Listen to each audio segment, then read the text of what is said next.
Itu yang kita bahas dalam kitab ini, bahwa sesuatu air ya atau benda cair yang kita tidak melihat najisnya, maka air atau benda cair itu hukumnya suci. Tidak usah dicari-cari tahu. Paham gak kira-kira? Ada seorang ulama jalan, ada seseorang jalan di Hadramaut. Kemudian ada rumah, ada orang yang dalam rumah itu mengeluarkan air. Dari rumahnya itu keluar, dari pipanya ada keluar air. Lalu air itu terkena orang yang jalan tadi, nggak sengaja. Orang ini bilang yang di jalan ini, kenapa kau membuang air? Itu air najis itu keluar dari rumahmu. Maka yang dalam rumah mengatakan, minta maaf ya, airnya nggak sengaja kena kamu. Tapi jangan kau katakan air ini najis. Yang najis itu adalah mulutmu. Yang najis itu adalah mulutmu. Mulutmu itulah yang menjadikan air ini najis. Kalau kamu katakan tidak najis, airnya tidak najis. Kenapa kau katakan ini najis sedangkan kau tidak melihat air ini najis atau tidak najis? Paham tak maksudnya? Jadi yang menjadikan najis itu tidak najis mulut kita. Kalau kita tidak melihat najisnya ini najis, nah gara-gara mulut kita jadi najis. Coba kita tidak usah cari tahu. Suci ya, pakai aja. Paham gak maksud Abu ya? Jangan cari tahu. Nah kata ulama tasawuf, coba bayangkan, sama kucing saja kita harus berhusnudzan, baik sangka, apalagi dengan manusia. Jangan kamu cari-cari kesalahan orang. Paham gak?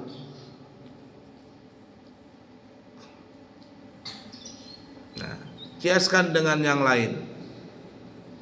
Kiaskan saja, kamu pergi ke WC umum, kamu ngelihat ada airnya, WC-nya bersih, airnya bersih. Jangan kamu pikir, jangan-jangan ini ada airnya ada najisnya. Gara-gara kamu bilang air itu bernajis, air itu jadi najis. Padahal kalau kamu bilang nggak najis, air itu najis nggak? Jadi yang menajiskan itu sebenarnya mulut kita sendiri. Jadi jangan cari tahu. Kamu jalan begitu. Kalau kamu lihat nggak ada kotoran, nggak ada najis, jalan saja. Maka jalanan itu hukumnya suci. Paham kira-kira? Kiaskan saja ke lain. Kamu beli ayam di pasar, ayam potong. Kamu lihat yang penjualnya orang Islam. Lehernya ayam sudah terpotong. Kemudian ayamnya dikerumunin lalat. Berarti apa ya? Nggak ada apa? Nggak ada formalin. Kalau ayam potong nggak ada lalatnya, berarti bisa jadi ayamnya mengandung formalin. Lalat aja nggak mau dekat, apalah kalau kita makan ayam itu bungul kita. Lalat yang biasanya suka yang kotor, dia nggak mau dekat ayam itu. Kenapa? Ayamnya itu tandanya. Kita lihat ayamnya sudah terpotong yang menjual orang Islam. Kita beli ayam tadi, boleh nggak kita beli? Kita goreng, kita bikin apa gitu, kita makan, boleh nggak? Jangan kamu tanya, Pak, sampean ini motong ayamnya pakai silet kah, pakai pisau kata apa? Waktu sampean sudah sembelih ayam ini, sampean masukkan ke dalam air panas dalam kondisi masih hidup atau sudah mati? Kebetulan si penjual ini belum dapat pelanggan dari pagi. Kamu nanya begitu, tepak dan tempelengnya kamu. Apa dia bilang? Kalau mau beli, kalau nggak mau beli, nggak usah banyak tanya. Pergi kamu. Paham nggak maksud Abu ya? Nggak usah ditanya-tanya. Kita lihat bisa bismillah. Kamu masuk ke warung yang penjual orang Islam, warungnya bersih, duduk, makan sudah situ, beli makan. Boleh enggak?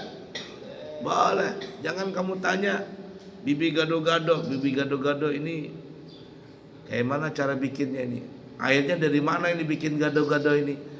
Kalau banyak tanya, bibi gado-gado nempelin kamu, tepak. Kalau mau beli, enggak beli, enggak usah banyak tanya. Sana pergi. Inilah hukumnya. Jangan banyak lihat halal jadi halal. Kalau kamu lihat najis, najis. Kalau kamu ragu-ragu, enggak usah dibeli. Aku ragu-ragu loh di pasar itu orang jual ayam, karena dengar-dengar katanya ayamnya itu orangnya enggak baca bismillah, yang motong enggak sholat, terus katanya kalau belum mati sudah masuk dalam air panas. Dengar-dengar begitu. Kalau kamu ragu-ragu, sudah, dak ma yaribuk ila ma la yaribuk. Tinggalkan yang ragu-ragu kepada yang tidak engkau ragu-ragu. Kalau mau aman, beli ayam sendiri, ayam hidup, potong sendiri, bersihin sendiri, apalagi goreng sendiri, makan sendiri, selesai. Paham nggak kira-kira? Itu sama kasus kemarin tuh yang Abu cerita, apa tuh? Antara siapa namanya? Ikram sama siapa? Jokowi. Kata Jokowi apa katanya? Airnya ini najis ini. Yang satu bilangnya enggak najis nih. Datanglah si Rasid, apa ribut-ribut nih. Dua-duanya benar kata Rasid. Yang satu pendapat Imam Ibnu Hajar, yang satu pendapatnya Imam Ramli. Dua-duanya benar enggak? Moyak kata Rasid, sudah serahkan ke aku. Dibuang air yang dalam bak tadi, dikuras sama Rasid dan anggotanya. Biar aman kata Rasid. Tiga-tiganya benar enggak? Benar enggak? Tidak ada yang salah. Fahim tuh? Nah begitu. Apa saja. Begitu juga di minyak goreng. Beli minyak goreng, minyak gorengnya kok warnanya hitam ya. Pernah nggak kamu beli nasi goreng atau makan pecel ayam minyaknya hitam? Minyak gorengnya hitam. Pernah nggak?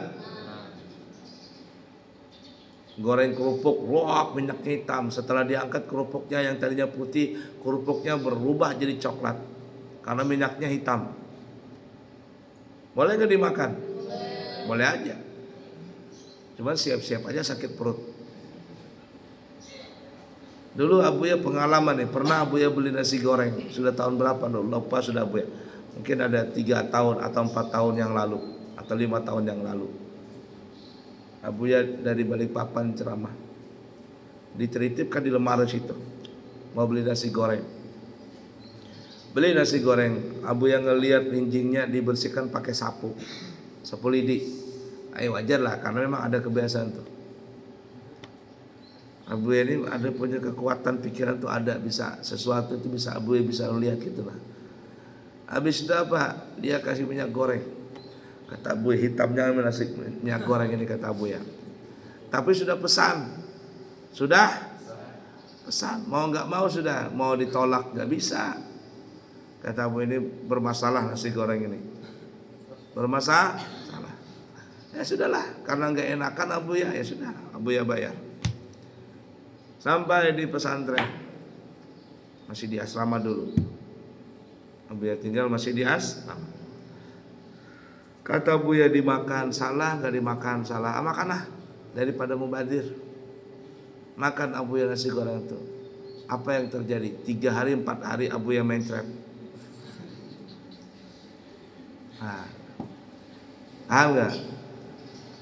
Pertanyaannya boleh nggak dimakan? Boleh.